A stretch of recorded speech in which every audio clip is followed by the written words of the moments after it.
வணக்கம்ப்பா. இது வந்து கோதுமை பணியாரங்கன்னு. இது எப்படி பண்ணுறதுன்னு பார்க்கலாம். வாங்க வீடியோக்குள்ளே போகலாம். இப்போது இந்த ஒரு கப்பு கோதுமை எடுத்துக்கலாம். வர கோதுமை எடுத்துருக்கேங்கன்னு நல்லா கழுவிட்டு வந்துடலாம். நல்லா கழுவிட்டு வந்துட்டேங்கன்னு ஒரு 2லேருந்து 3 மணி நேரம் ஊறட்டும்.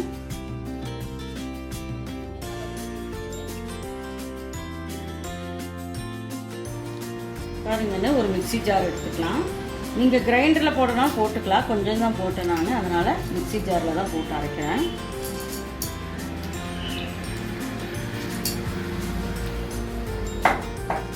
இது கூட 4 ஏலக்காய் வேணும். இதையும் போட்டு அரைச்சிக்கலாம். கொஞ்சம் தண்ணி விட்டு அரைச்சிக்கலாம். அரைச்சிட்டு வந்துடுறேன். பாருங்கன்னு இந்த பக்குவத்துக்கு அரைச்சிக்குங்க. இது கூட மண்டவெல்லம் எடுத்து வச்சுருக்கேங்க, அதை உள்ளே போட்டு ஒரு அரைச்சிடலாம். இதையும் அரைச்சிட்டு வந்துடலாம். பாருங்கன்னு இந்த பக்குவத்துக்கு வந்துடணும். பனியாரம் ஊற்றுற பக்குவத்துக்கு வந்துடணும். கோதுமை நம்ம அரைச்சி செய்கிறத விட முழு கோதுமையில் நம்ம ஊற வச்சு அரைக்கிறபோது அது ஒரு டேஸ்ட்டே தனியானு. இப்போ பனியாரம் ஊற்றிக்கலாம். வாங்க இது எப்படி ஊற்றுறது பார்க்கலாம். ஊற்றிட்டேன். கொஞ்சம் எண்ணெய் கொஞ்சம் நிறையா ஊற்றிக்குங்க. அப்போ தான் கொஞ்சம் ஒட்டாமல் வரும்.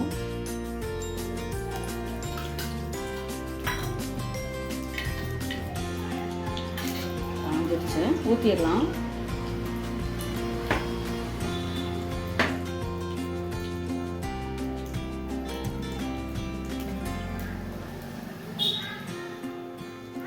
கொஞ்சமாக ஊற்றுங்க.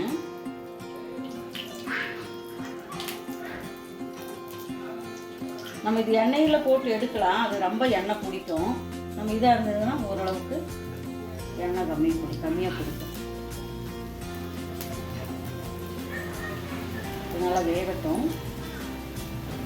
பாருங்கன்னு நல்லா வெந்துருச்சு. இப்படி மெதுவாக திருப்பி போடுங்க.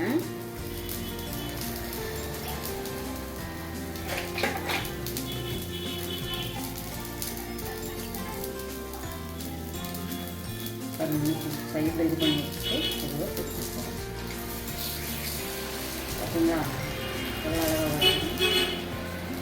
அப்படியே சிம்மில் வச்சுக்கோங்க எடுக்கிற போது.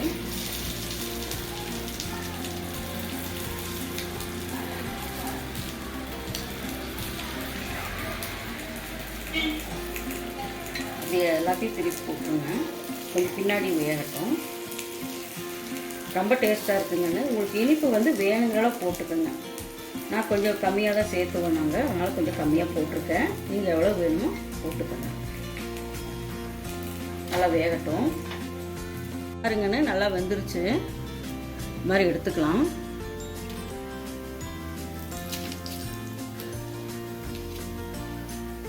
நெய் கூட போட்டு ஊற்றலாங்கன்னு. நெய் அது கொலஸ்ட்ரால் அதுங்கிறனால ஆயில் ஊற்றிருக்கேன். நெய் கூட ஊற்றி பண்ணிங்கன்னா இன்னும் டேஸ்ட்டாக இருக்கும்.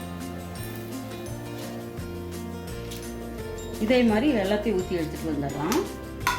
கோதுமை பணியாரம் ரெடி ஆகிடுச்சுக்கோங்க. நீங்களும் வீட்டில் இது ட்ரை பண்ணி பாருங்கள். லைக் பண்ணுங்கள், ஷேர் பண்ணுங்கள், கமெண்ட் பண்ணுங்கள். எவ்வளோ சாஃப்டாக இருக்குன்னு பாருங்கள். சப்ஸ்கிரைப் பண்ணுங்கப்பா. பாய்.